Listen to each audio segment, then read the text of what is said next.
miaka 64 baada ya uhuru, hatuwezi kufocus kwenye masuala ya kiuchumi, kwenye masuala ya kimaendeleo, kwenye masuala ya kiteknolojia. Tuna focus kuja kumwonea Lissu kwamba awapigie magoti. Duniani hapa nani ataishi milele?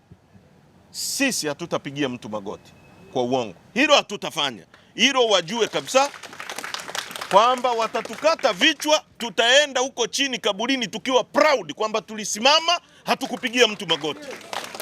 Hilo waelewe. Nimesema hapa tangu siku ya kwanza, nafikiri walikuwa wanafikiri tunatania. Lissu is the same. Atakuja hapa, he will kill you with his smile, kwa sababu anajua hajatenda kosa na anajua anapigania watoto wa nchi hii. Hata wapigia magoti. Kwa tunaendelea kusisitiza wamwachie mwenyekiti wetu unconditionally kama walivyomkamata. This case ni aibu kwa nchi, ni udhalilishaji wa weledi na ni kujianika, kwa sababu katika mazingira haya ambayo shahidi anaandika kwamba nilienda asubuhi mahakamani, sio niliachiwa asubuhi, mara sio niliachiwa baada ya dakika 45, huku anasema sio niliachiwa baada ya nini, sio nilitolewa hapa baada ya nini. Alafu nyie hata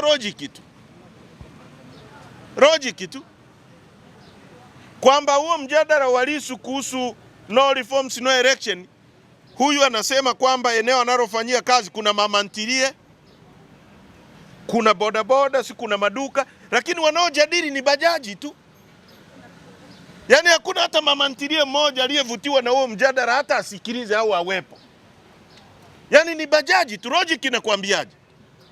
Kwamba sisi ni wajinga kiasi hicho? Wakienda kwenye kijiwe cha bodaboda ambacho kuna watu wana maduka hapo, kuna nini, lakini wanaokuwa wanajadili ni bodaboda tu. Yule wasongea anakuambia niliendesha kwenda kumchukua mteja, nikaenda nikapaki sehemu, nikaanza kuperuzi. Na mwingine anatoka Moshi, Arusha, naye aliendesha kwenda kuchukua mteja na yeye akapaki akaanza kuperuzi. Kwa hiyo walipigiana simu kwamba tukipaki tu kuchukua mteja ndio tuanze kuperuzi.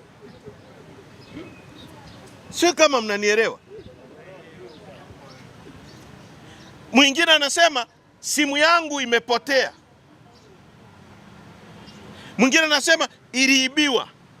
Mwingine anasema iliharibika. Ni coincidence kwamba mashahidi waliokuja kutoa ushahidi simu zao, huyo mwenye Panasonic sui ngapi, kwanza alisema Panasonic, Sony Ericsson, sui nini.